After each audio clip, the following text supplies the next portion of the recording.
நக்கீரன் நேயர்களுக்கு வணக்கம். இன்று நம்முடன் கருத்துக்களை பகிர்ந்து கொள்ள இணைந்திருக்கிறார் தமிழ்நாடு முற்போக்கு எழுத்தாளர்கள் மற்றும் கலைஞர்கள் சங்கத்தின் கடலூர் மாவட்ட பொறுப்பாளர் திரு பால்கி அவர்கள். வணக்கம் சார். வணக்கம். நக்கீரன் ஆசிரியர் குழு மற்றும் வாசகர்களுக்கு பால்கியின் அன்பு வணக்கங்கள். 4 கட்ட தேர்தல் நடந்து முடிஞ்சிருக்கு. அடுத்தது 5ஆம் கட்ட தேர்தல். அதற்கான பரப்புரையில் காங்கிரஸ், பாஜக தீவிரமாக இருக்கிறாங்க. பிரதமர் நரேந்திர மோடி அவர்கள் நேற்று வேட்புமனு தாக்கல் பண்ணியிருக்கிறார். குறிப்பாக அந்த தேதியை தேர்ந்தெடுப்பதற்கான காரணம் என்னன்னு நினைக்கிறீங்க? ஏற்கனவே 7 கட்ட தேர்தலாக 18வது நாடாளுமன்ற தேர்தல் இந்தியாவில் எப்படி செயல்பட்டு கொண்டிருக்கிறது என்பதை நம்முடைய வாசகர்களோட நாம் ஏற்கனவே பல பேட்டிகளில் பகிர்ந்து கொண்டோம். இந்த முறை இது என்ன முக்கியத்துவம் பெறுகிறது என்று சொன்னால், பாரதத்தினுடைய பிரதமர் பிஜேபியினுடைய உயர்ந்தபட்ச பிரச்சாரத்தை செய்யக்கூடிய நம்முடைய நரேந்திர மோடி அவர்கள் வாரணாசியில 3வது முறையாக நாமினேஷன் செய்ய போறார் என்பது. அநேகமாக அவர் அந்த தேதியை தேர்ந்தெடுத்தது கடைசி நாள், வேட்பு மனுவை நீங்க கொடுப்பதற்கான கடைசி நாள். நார்மலா ரொம்ப டென்ஷன் இல்லாம முன்னால பண்றதுதான் எல்லா பிரதமருடைய வழக்கங்களாக இருக்கும்.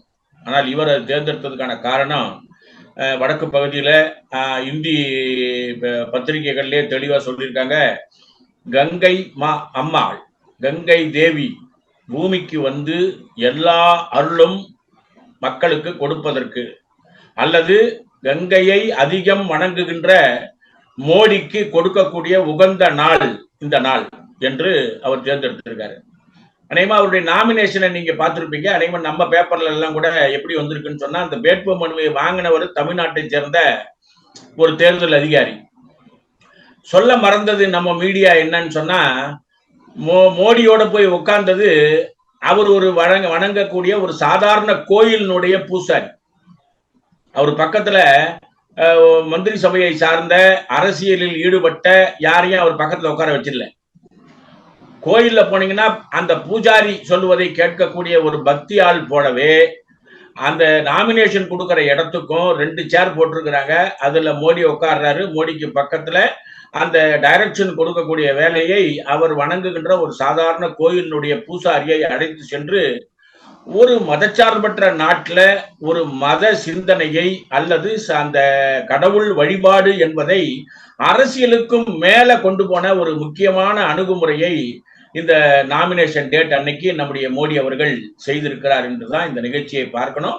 அது பல பேப்பர்கள்ல விமர்சனங்களாக வந்தாலும் கூட, ஜப்பான்ல இருந்து ஒரு பத்திரிகை என்ன எழுதுறான்னு சொன்னா, 5ஆம் கட்ட தேர்தலில் தேர்தலை சந்திக்கக்கூடிய மோடிக்கு எதிராக பிரச்சார அலை வேகம் எடுக்கிறது அப்படின்னு போடுறான். அதாவது வீசுகிறதுன்றது வேற, பிரச்சாரம் அப்படி தெரிகிறதுன்றது வேற, வேகம் எடுக்கிறது அப்படின்னு போடுறான். எப்படா அப்படி போட்டான் ஜப்பான்ல அப்படின்னு யோசிச்சு பாத்தீங்கன்னா, பக்கத்துல உள்ள நாடுகளை பற்றிய ஒரு அறிக்கை. அந்த அறிக்கையில இவருடைய அணுகுமுறை எப்படி இருக்கிறது என்பதை கேள்வியாக கேட்கின்ற போது, ஜெய்சங்கர் அவருடைய ஆலோசகர், 2 பேருமே அமைச்சரும் ஆலோசகரும் சொன்ன பதில் முன்னுக்கு பின் முரணாக, விவரங்கள் சரியாக இல்லாததாக இருக்கிறது என்பதை வச்சு மோடியை இடம் போட்டான். சரி, ஏன் அப்படி அந்த ஜெய்சங்கரும் அந்த அதிகாரியும் பேட்டி கொடுத்தாங்கன்னு சொன்னா, இப்போ நிர்மலா சீதாராமன் எப்படி நம்முடைய நிதித்துறையில் ஒரு மிகப்பெரிய சரிவை, பங்கு சந்தை வீழ்ச்சியில இந்த ஒரு நாள்ல மட்டும் 7,66,000 கோடி ரூபாய் இழப்பை ஏற்படுத்தி இருக்கிறார். இது ஹைலைட் ஆகுது எக்கனாமிக் ஃபீல்டுல, நிதி அரங்கத்துல. ஆனா மற்ற நாடுகள் அவங்களுடைய வியாபாரத்தோடு பார்க்கும்போது, ஒரு பெரிய நாட்டோட நம்ம இப்படி பார்க்கும்போது, இந்த சப்ஜெக்டை வெளியுறவுத்துறை அமைச்சர் எப்படி பாக்குறாங்கன்னு போது, வெளியுறவுத்துறை அமைச்சருக்கு இந்த சப்ஜெக்ட்ல நாலேஜ் கூட இல்லை. நாலேஜ்ன்றது பேசிக் நாலேஜ் கூட இல்லை. ஆகவே இந்த நாட்டில் மூலதனத்தை போட்டிருக்கக்கூடிய வெளிநாட்டு ஆட்கள் மூலதனத்தை எடுத்து சென்று விடுவார்களோ என்ற அச்சத்துலதான் இந்த ஒரு நாளில் ஒரு மிகப்பெரிய வீழ்ச்சியை நிதி இலாக்கா சந்தித்திருக்கிறது. இப்ப நீங்க சொன்னது புரிஞ்சிருப்பீங்க. இந்த 5ஆம் கட்ட தேர்தலில் மோடி தன்னுடைய நாமினேஷன்ல 2019 அவர் காட்டிய அந்த வேகம், விறுவிறுப்பு, 2024 சுத்தமாக கீழ்நோக்கி சென்று இருக்கிறது என்பதுதான் வாரணாசியை பொறுத்த வரைக்கும், மோடியினுடைய வேட்புமனுவை பொறுத்த வரைக்கும், 5ஆம் கட்ட தேர்தலை பொறுத்த வரைக்கும். இப்ப 96 தொகுதிகள் இந்த 13ஆம் தேதி சேர்த்து 372 தொகுதிகளுக்கு தேர்தல் முடிஞ்சிருக்கு. 543ல 372 முடிஞ்சிருக்கு. இதை சம்பந்தமா RSS ஒரு சர்வே எடுத்திருக்கிறாங்க ஒரு வாரத்துக்கு முன்னால. 4 நாட்களுக்கு அவர்கிட்ட பதில் வந்திருக்குது. என்ன பதில் வந்திருக்குன்னா 213 தொகுதிகள் மட்டும்தான் பிஜேபி எடுக்கும் என்று வந்திருக்கிறது. அதுல அவங்க நம்புறது 2 ஒன்னு 80 தொகுதிகள் உள்ள உத்தரப்பிரதேசம், இன்னொன்னு குஜராத். குஜராத்ல 4 தொகுதிகள் மட்டும்தான் வெளியில போகும் என்று அவங்க கணிச்சிருக்காங்க இந்தியா கூட்டணிக்கு. உத்தரப்பிரதேசத்துல 80ல 72 இடம் முதல்ல எடுத்தாங்க, இப்போ 65 இடம் எடுப்பாங்கன்னு அவங்களே போட்டிருக்காங்க. அப்போ ஒட்டுமொத்தமா பாத்தீங்கன்னா 543க்கு அவர்கள் ஒரு 213 தான் வருவார்கள் என்ற அந்த புள்ளி விவர அறிக்கை வெளியே வந்த உடனே டாப் லெவல்ல இருக்கக்கூடிய அந்த RSS ஆட்கள் அதை வெளியிட்டது லேட்டா வெளியிட்டாலும் கூட மோடியை சார்ந்திருக்கக்கூடிய அந்த நிர்வாக இலாக்கா ஒரு மிகப்பெரிய ஷாக்ல இருக்காங்கன்றதுதான் இன்னைக்கு நமக்கு கிடைச்சிருக்கக்கூடிய செய்தி. அதுக்கு கூடுதல் வலு சேர்த்த மாதிரி உச்ச நீதிமன்றம் அரை மணி நேரத்துக்கு முன்னால ஒரு தீர்ப்பு சொல்லியிருக்காங்க. UAPA சட்டத்தின்படி ஆட்களை கைது செய்கின்ற போது அவர்களுக்கு வரைமுறையற்ற அணுகுமுறை கூடாது என்று போன தடவையே ஜாமீன் வழங்கும்போது சொன்னாங்க சில ஆட்களுக்கு. நியூஸ் கிளிக்கினுடைய ஆசிரியர் பிரபீஸ்தாவை கைது செய்தது சட்ட விரோதம்னு ஒன்றிய அரசின் மீது, அமித்ஷாவினுடைய நிர்வாகத்தின் மீது உச்ச நீதிமன்றம் கடுமையாக சாடி இருக்கிறது என்பதுதான் வாசகர்களிடையே தெரிந்து கொள்ள வேண்டிய ஒரு முக்கியமான செய்தியாக நாம் இந்த நேரத்தில் பேச வேண்டியிருக்கு. RSS லிஸ்ட் கொடுத்தது, அதுல 213 தான் வரும், அதுவும் உத்தரப்பிரதேசத்துல கடந்த முறை 72, இந்த முறை 65 தான் வரும் அப்படின்னு சொல்லியிருக்கிறதா சொன்னீங்க. இப்போ நேற்று அமித்ஷா பேசுறாரு, 4 கட்ட தேர்தலில் 300 சொச்ச தொகுதிகளில் 270 தொகுதிகள் பாஜகவுக்கு உறுதி செய்யப்பட்டு விட்டதுங்கிறார். அதாவது அமித்ஷாவுடைய வாசகத்துல ஒரே ஒரு சென்டென்ஸ் விடுபட்டு போச்சு. தென்னிந்தியாவிலும் நாங்கள் தொகுதிகளை பெறுவோம் அமித்ஷா சொல்லி. நேற்று மோடியும் அதை சொல்லியிருக்கிறார், தென்னிந்தியாவிலே எங்களுக்கு வாய்ப்பு இருக்குன்னு சொல்லியிருக்கிறார். தென்னிந்தியாவிலே நாங்கள் தொகுதிகளை பெறுவோம் என்று சொல்லக்கூடிய அமித்ஷா மற்றும் மோடியினுடைய ஸ்டேட்மெண்டோட RSS வெளியிட்டு இருக்கக்கூடிய இந்த புள்ளி விவரத்தை பாருங்க. 2 சட்டமன்ற தேர்தல்களோட நாடாளுமன்ற தேர்தலை சந்திக்கக்கூடிய சவுத் சைட்ல இருக்கக்கூடிய ஆந்திர பிரதேசம், நார்த் சைட்ல இருக்கக்கூடிய இவை இரண்டும் ஏற்கனவே 2019 மோடிக்கு ஆதரவாக விசுவாசமாக நம்பிக்கையோடு இருந்த 2 மாநிலங்கள். RSS வெளியிட்டு இருக்கக்கூடிய அந்த புள்ளி விவரத்துல பாத்தீங்கன்னு சொன்னா ஆந்திர பிரதேசம், ஒரிசாவில 6 தொகுதிகள் மட்டும்தான். இது எப்படி நடந்தது அப்படின்னு யோசனை பண்ணீங்கன்னா, அரசியல் அனாலிசிஸ்ட் பண்ணக்கூடிய ஆட்கள் என்ன சொல்லியிருக்காங்கன்னா, 2019 ஒரிசாவில் இருக்கக்கூடிய அரசாங்கம் மோடி அரசாங்கத்தின் மீது மிகப்பெரிய நம்பிக்கையை வைத்தது. அதுல விவசாயிகளுடைய கோரிக்கை உட்பட ஒரிசாவினுடைய வளர்ச்சிக்கு கொடுக்கப்பட வேண்டிய பல்வேறு விதமான பைனான்சியல் அலாட்மெண்ட் பீகார் போன்ற மாநிலங்களுக்கு கொடுக்கும் போது ஒரிசாவுக்கு கொடுக்கவில்லை என்றத சமீபத்தில் அரசியலுக்கு வந்திருக்கக்கூடிய தமிழரான BK பாண்டியன், அவர் தான் இப்ப அரசியல் ஆலோசகர் ஒரிசா முதலமைச்சருக்கு. அப்போ அந்த பிஜு பட்நாயக்கனுடைய ஆட்சியிலிருந்து ஒரு 4 முறை தொடர்ந்து நீடிக்கக்கூடிய அந்த ஒரிசாவில் அவர்கள் பிஜேபியை எதிர்க்கக்கூடிய நிலைக்கு வந்திருப்பது வடக்கு பகுதியில் பிஜேபிக்கு ஒரு வீழ்ச்சியை உருவாக்கி இருக்கிறது. ஏற்கனவே நம்ம மகாராஷ்டிராவினுடைய நிலைமையை பேசணும். இப்போ அவங்க கொண்டு வந்திருக்கக்கூடிய புள்ளி விவரத்திலையும் மகாராஷ்டிராவில் அவர்களுக்கு அதிகமான வாக்குகள் என்பது இல்லை. ஆக்சுவலா மகாராஷ்டிராவில் பிஜேபி செயல்பட்டதுல உடஞ்ச கட்சியை கையில வச்சுக்கிட்டு, அதிகாரத்தை கையில வச்சுக்கிட்டு அதிகமான இடத்தை அவங்களால பெற முடியும்னு நினைச்சாங்க. ஆனா மராட்டியர்களுக்கான இடஒதுக்கீட்டு பிரச்சனையில பிஜேபியை நம்பி அந்த பகுதியில் இருக்கக்கூடிய பெரும்பான்மையான சமூகத்தினர் ஏமாந்த காரணத்தினால மகாராஷ்டிராவில் அவர்களால கால் பதிக்க முடியவில்லை என்பது RSS வெளியிட்டு இருக்கக்கூடிய அந்த உத்தேச பட்டியல்ல நம்மளால தெரிஞ்சுக்க முடியுது. இந்த பக்கம் ஜெகன்மோகன் ரெட்டிக்கு ஏகப்பட்ட பிரச்சனைகள் இருந்தாலும் கூட அவர் மோடியை நம்பினார். மோடி தன்னை பாதுகாப்பார் என்று நினைச்சார். ஆனால் அவருடைய பரம எதிரியான சந்திரபாபு நாயுடுவோட சிரஞ்சீவினுடைய தம்பியாக இருக்கக்கூடிய பவன் கல்யாணோட பிஜேபி கூட்டணி வச்சு ஒரு கிரைம் பாலிடிக்ஸ் நடத்துறதுனால ஜெகன்மோகன் ரெட்டிக்கு ஒரு மிகப்பெரிய எதிரியாக பிஜேபி மாறி இருக்கிறது. 2 சட்டமன்ற தேர்தல்களிலும் மிகப்பெரிய சரிவை சந்திப்பார்கள் என்று அனாலிசிஸ்டுகள் சொல்லக்கூடிய அளவிற்கு சட்டமன்ற தேர்தலுடைய அணுகுமுறை இருந்த காரணத்தினால நாடாளுமன்றத்தில் இந்த 2 மாநிலங்களிலும் பிஜேபிக்கு வருவது என்பது வீழ்ச்சியாக மாறி இருக்கிறது.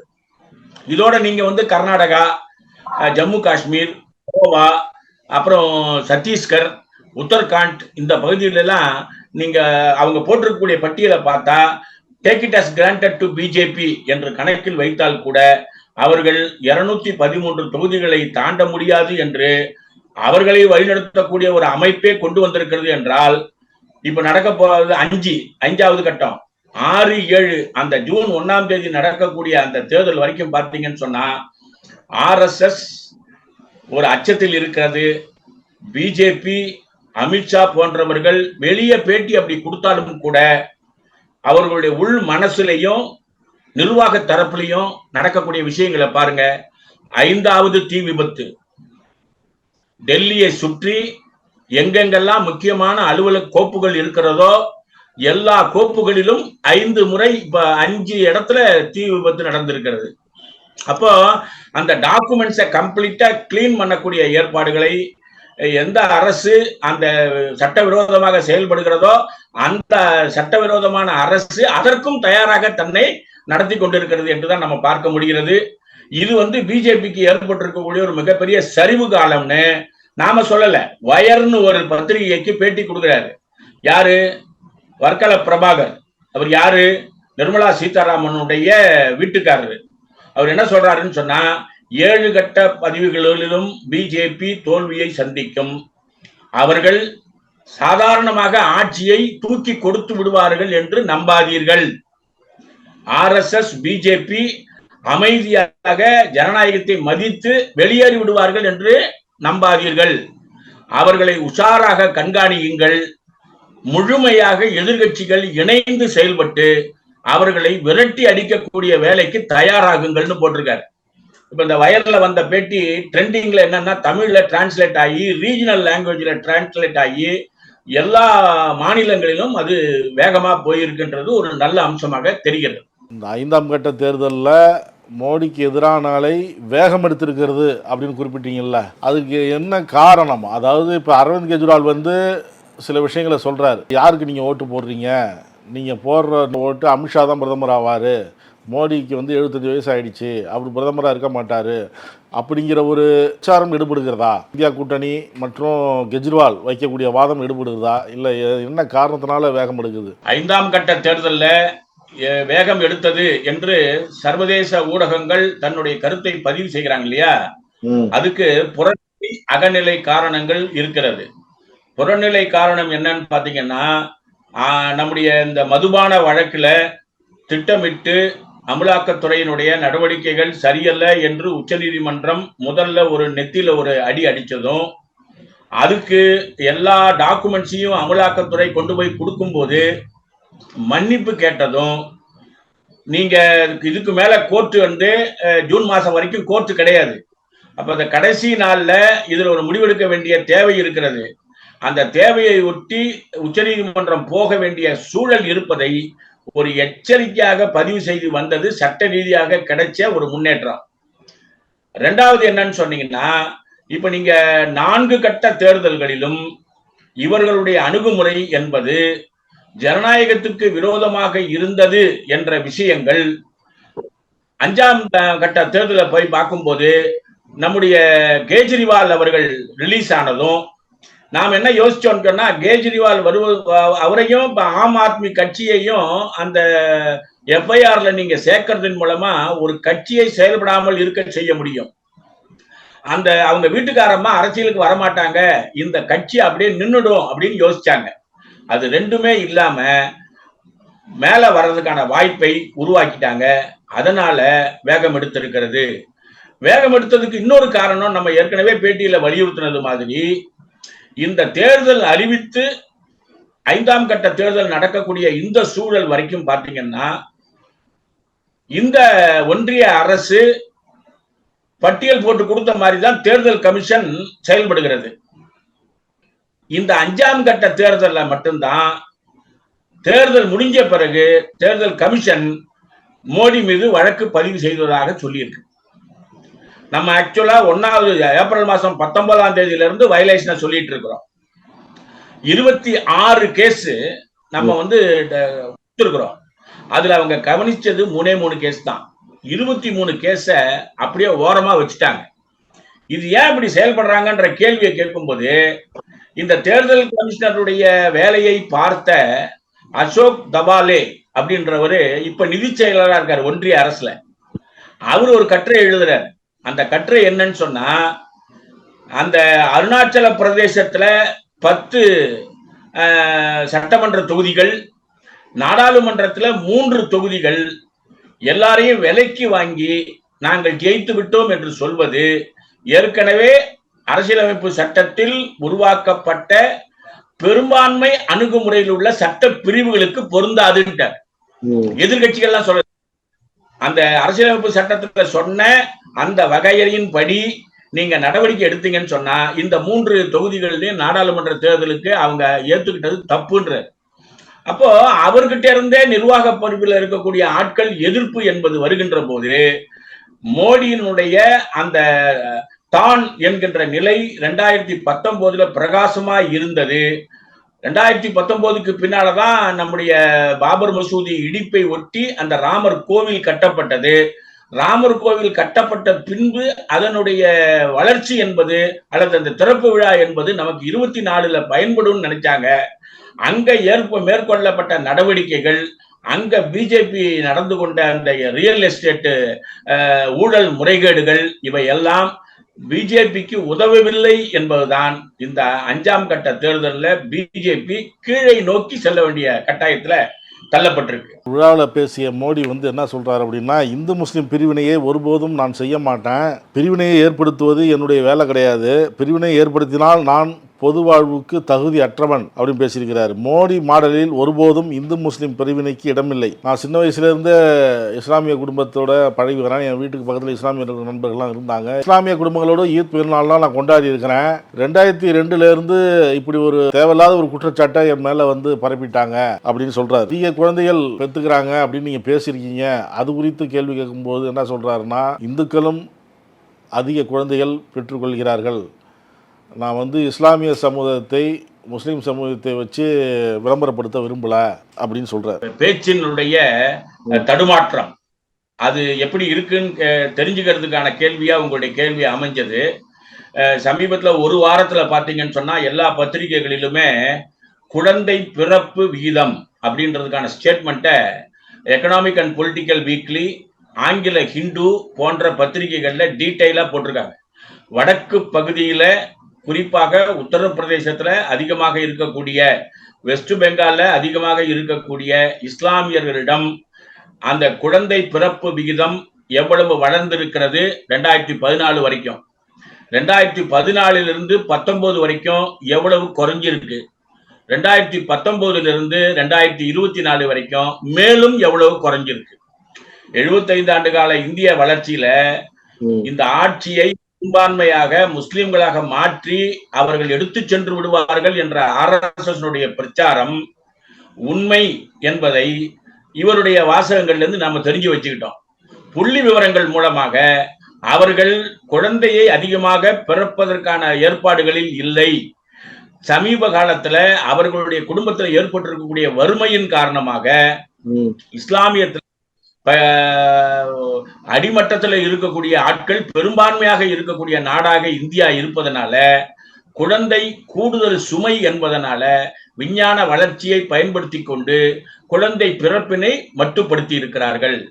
அதே நேரத்துல இந்துக்கள் மத்தியில அது எந்த அளவுக்கு குறையல, அது குறைய வேண்டிய பொறுப்புக்கு தென்னிந்தியாவில் இருக்கக்கூடிய நம்ம மாநிலங்கள் மட்டும்தான் செஞ்சிருக்காங்க.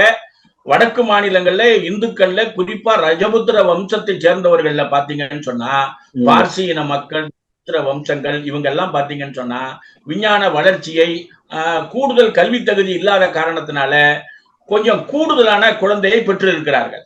அப்ப புள்ளி விவரங்கள் ஏற்கனவே சொன்ன மோடி சொன்ன விவரத்திற்கும் யதார்த்தமான அரசாங்கத்தினுடைய புள்ளி விவரத்துக்கும் பார்க்கும்போது வறுமையின் காரணமாக அவர்கள் குழந்தையை பெற்றுக்கொள்வதை தவிர்த்திருக்கிறார்கள். போதிய கல்வி தகுதி இல்லாத காரணத்தினால குழந்தை என்பதுதான் பிறந்திருக்கிறதை ஒழிய அதுல மதமோ ஆட்சியோ அரசியலோ இல்லை என்பதை புரிந்து கொள்ள வேண்டும். இதை வேகமாக பேசியவர்கள் 3 பேர். 1 அமித்ஷா, 2 மோடி, 3வதாக ராஜ்நாத் சிங். இன்னும் சொல்ல போனா முஸ்லிம்களை பற்றி தாறுமாறாக பேசுவதை ஆதரித்தவர்கள் தான் இந்த 3 பேரும். நாடாளுமன்றத்துக்குள்ள முஸ்லிம்களை அதிகமாக குறிப்பிட்டு பேசியவர்கள் தான் பிஜேபி எம்பிக்கள். ஆனா இந்த 3 பேரும் இன்னைக்கு லோ டோன்ல பேச வேண்டிய கட்டாயம் ஏன் வந்துச்சுன்னு சொன்னா, ஒரு பர்டிகுலர் ரிலிஜியனே நமக்கு எதிராக போய்விடக் கூடாது. அப்படியே நீங்க 2002 குஜராத்ல முதலமைச்சராக இருக்கும் போது அவர் பேசிய பேச்சும் அவர் மாநிலங்களின் உரிமையை பேசினதுக்கும் மேல வந்ததுக்கு அப்புறம் அவங்க கொரோனா காலத்தில் கூட முதலாளிகளுக்கு சலுகைகளை கொடுத்து உழைப்பாளிகளிடம் ஜிஎஸ்டியை சுரண்டியவர்கள் தான் என்று எல்லா பத்திரிகைகளையும் எழுதினதை நம்ம பார்த்தோம். அப்போ தேர்தல் நேரத்துல மக்கள் மீது இஸ்லாமியர் மீது பாசமாக இருப்பதை போன்ற ஒரு அறிவிப்பு வருகிறதே ஒழிய கிரிக்கெட்ல நம்முடைய விளையாட்டு திறமையை கீழே வைத்துவிட்டு இஸ்லாமியர்களுக்கு சிறுபான்மை என்ற காரணத்தினால இவர்கள் அந்த டீம்ல இடம் பிடிப்பார்கள் என்று பேசியவர் தான் நம்முடைய அமித்ஷாவும் மோடி அவர்களும். அதனால இன்னைக்கு தேர்தலை ஒட்டி வருவதனால இது ஒரு பசப்பு வார்த்தைகளாக அவர்கள் பயன்படுத்துகிறார்கள். உண்மையான அவர்களுடைய முகம் என்பது இஸ்லாமிய வெறுப்பு வார்த்தைகள் மட்டுமே. மோடி மாடலில் ஒருபோதும் இந்து முஸ்லிம் பிரிவினைக்கு இடமே இல்லை அப்படிங்கிறார். இஸ்லாமியர்களை பிரித்தெடுக்கக்கூடிய அவர்கள் மீதான பாரபட்சம் இல்லை என்றால் அமித்ஷாவை அவர் உடனே கூப்பிட்டு கண்டித்திருக்கணும். என்ன கண்டித்திருக்கணும்? யார் ஆட்சிக்கு வந்தாலும் சிஏஏவை ஒன்றும் செய்ய முடியாது என்று அறிக்கை இவர் முன்னாலே பேசினவர் தான் அமித்ஷா இல்லையா? அந்த அமித்ஷா சொன்ன அந்த சிஏஏ சட்டத்தினுடைய உட்கருத்து என்ன? இஸ்லாமியர்களை அந்த வரையறைக்குள்ளேயே கொண்டு வராமல் இஸ்லாமியர்களை அந்நியர்களாக பாதுகாப்பற்றவர்களாக கொண்டு வரக்கூடிய சட்டமாக அஸ்ஸாம் மற்றும் ராஜஸ்தான் மாநிலத்தில் கொண்டு வருகின்ற போது அதை கைத்தட்டி வரவேற்றவர்கள் தானே பிஜேபி அரசு. அப்படி இருக்கும் இன்னைக்கு அவர்களை பிரித்து நான் பார்க்க மாட்டேன் என்பது தோல்வியை சந்திக்கக்கூடிய சூழலில் அவர்கள் பேசுகின்ற ஒரு சலசலப்பு வார்த்தைகள் தான். கொஞ்சம் அது என்ன சொல்றது, ஓங்கி அடிக்கக்கூடிய வேலைகளை அவர்கள் அந்த ராமர் கோவில் திறந்த போது பேசியவற்றை இன்னைக்கு அவங்களால பேச முடியல. அதுக்கு புற அரசியல் களம் என்பது அவர்களுக்கு இடம் கொடுக்கவில்லை. இஸ்லாமிய வெறுப்பு என்பதை அவர்கள் குறைத்து பேச வேண்டும் என்று நாடாளுமன்றத்தில் சொன்ன போது கூட இவர்கள் கணக்கில் கொள்ளவில்லை. கணக்கில் கொண்டிருந்தாங்கன்னா போவாங்க. ஆனா சிஏஏவை யாரு வந்தாலும் எடுக்க முடியாது என்று அகங்காரமாக பேசுவது அமித்ஷா. அந்த கூட்டத்தில் அமைதியாய் உட்கார்ந்தது மோடி அவர்கள் தான். நீங்க சொல்றீங்க இந்த சிஏஏ பத்தி, என் உயிரே போனாலும் நான் அமல்படுத்த விட மாட்டேன் மம்தா பானர்ஜி சொல்றாங்க. அப்படி அமல்படுத்தினா உயிர் போனதுக்கு அப்புறம் என் உடம்பு மேலே ஏறி தான் அமல்படுத்த முடியும் அப்படிங்கிறாங்க. இது சிஏஏ பற்றி அவங்க எதுவுமே செய்ய முடியாது, மாநில அரசுக்கு உரிமையே இல்லை, நாங்கள் செஞ்சே தீர்வோம் அப்படின்னு அமித்ஷா சொல்றாரு. பொறுத்து பார்ப்போம். கருத்துக்களை பகிர்ந்து கொண்டதற்கு நன்றி சார். கருத்துக்களை கேட்டமைக்கு நன்றி. தமிழகத்தின் அரசியல் புலனாய்வு வரலாறு நக்கீரன் பப்ளிகேஷன்ஸ். இந்த கோடை விடுமுறையை புத்தகங்களுடன் கொண்டாடுங்கள். உலக புத்தக தினம் மற்றும் கோடை காலத்தை முன்னிட்டு ஏப்ரல் 23 முதல் மே 30 வரை நக்கீரன் வெளியீடுகளான அனைத்து நூல்களுக்கும் 25% சிறப்பு தள்ளுபடி. புத்தகங்களால் கோடையை கொண்டாடுவோம். நக்கீரன் டிவிக்கு சப்ஸ்கிரைப் செய்யுங்கள். உங்கள் ஆதரவே எங்கள் பலம். ஆசிரியர்களுக்கு நண்பனாகவும் மாணவர்களுக்கு ஆசானாகவும் திகழும் தேர்வு வழிகாட்டி. ஒவ்வொரு பாடத்திற்கும் அனுபவமிக்க ஆசிரியர்களின் துல்லியமான தெளிவான விடைகள். CNC இருக்கு, தேர்வு பயம் எதற்கு? இது தீரன் பப்ளிஷிங் ஹவுஸ் விற்பனை வெளியீடு.